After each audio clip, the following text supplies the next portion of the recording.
ఇక రేపటి నుంచి తెలంగాణ బడ్జెట్ సమావేశాలు ప్రారంభం కాబోతున్నాయి. తొలి రోజు గవర్నర్ ప్రసంగం ఉండనుంది. ఆ తర్వాతి రోజు గవర్నర్ ప్రసంగంపై ధన్యవాద తీర్మానం చేయబోతున్నారు.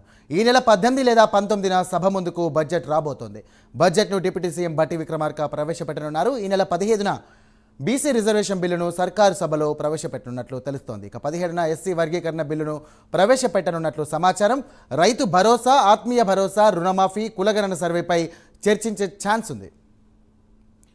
రైట్, దీనికి సంబంధించినటువంటి మరిన్ని డీటెయిల్స్ మా కరెస్పాండెంట్ అజీం అందిస్తారు. అజీం, చెప్పండి. రేపటి నుంచి తెలంగాణ అసెంబ్లీ బడ్జెట్ సమావేశాలు ప్రారంభం కానున్నాయి. అయితే మొదటి రోజు ఏదైతే గవర్నర్ ప్రసంగం ఉంటుంది, గవర్నర్ ప్రసంగం మరుసటి రోజు ఏదైతే గవర్నర్ ఇచ్చినటువంటి ధన్యవాద తీర్మానము ఉంటుంది.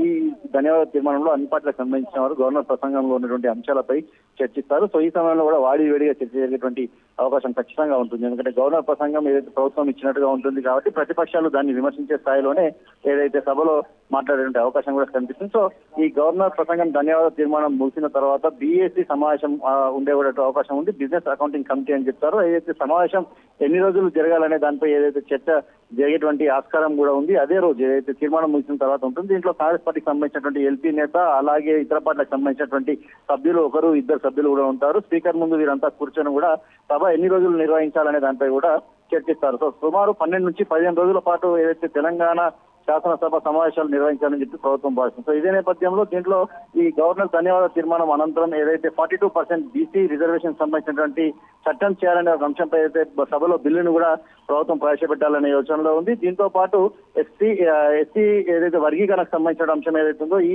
చట్టానికి సంబంధించిన బిల్లును కూడా అయితే ప్రభుత్వం సభలో ప్రవేశపెట్టాలని భావిస్తుంది. సో ఈ గవర్నర్ ప్రసంగం 42% బీసీ రిజర్వేషన్, ఎస్సీ వర్గీకరణకు సంబంధించినటువంటి అంశాలన్నీ సభలో చర్చ ముగిసిన తర్వాత 18 లేదా 19వ తేదీన ఏదైతే భట్టి విక్రమార్క డిప్యూటీ సీఎంగా ఉన్నారు, అలాగే ఆర్థిక శాఖ మంత్రి భట్టి విక్రమార్క మరోసారి సభలో బడ్జెట్ ని కూడా ప్రవేశపెట్టేటువంటి ఆస్కారం కనిపిస్తుంది. సో ఓవరాల్ బడ్జెట్ అయితే సుమారు 1,00,000 కోట్ల పైనే ఉంటుందని అంచనా కూడా ఇప్పటికే ప్రభుత్వం వేస్తుంది. సో రాబడి ఎలా ఉంటుంది, సో ఇన్కమ్ ట్యాక్సెస్ ఎలా ఉంటాయి, ఇవన్నీ కూడా చాలా ఆసక్తికరంగా మారింది. దీంతో పాటు ప్రభుత్వం ఏదైతే ప్రవేశపెట్టినటువంటి పథకాలు ఏవైతే ఉన్నాయో అన్ని పథకాలను కూడా ప్రజల్లోకి తీసుకెళ్లాల్సిన అంశంపై దృష్టి పెట్టింది. సో సభ ద్వారా కూడా ఎక్కువ స్థాయిలో తీసుకెళ్లే ఆస్కారం ఉంటుంది. కాబట్టి ప్రభుత్వం ఇచ్చేటువంటి ఫ్రీ బస్సు, మహిళలకు ఫ్రీ బస్సు కానుంచి 500 గ్యాస్, అలాగే 200 యూనిట్ల వరకు ఉచిత కరెంటు, దీంతో పాటు ప్రభుత్వం ఇచ్చే ఉద్యోగాల సంఖ్య, దీంతో పాటు రైతు భరోసా, అలాగే ఆత్మీయ భరోసా, రైతు రుణమాఫీ, ఇప్పుడు రీసెంట్ గా ప్రవేశించినటువంటి ఏదైతే కులగణన సర్వే సంబంధించిన అంశం, ఇలాంటి అనేక అంశాలను ప్రభుత్వం తాము వచ్చాక చేసినటువంటి అభివృద్ధి కార్యక్రమాలు, యూనివర్సిటీకి సంబంధించిన శంకుస్థాపనలు, ఉస్మానియా యూనివర్సిటీకి సంబంధించినటువంటి శంకుస్థాపన,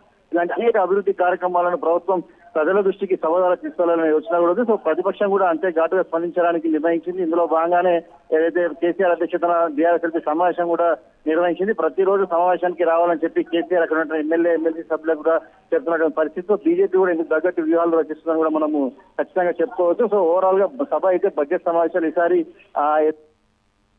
చర్చ జరిగే అవకాశం మనకు కనిపిస్తుంది sir. Right, thank you Azeem.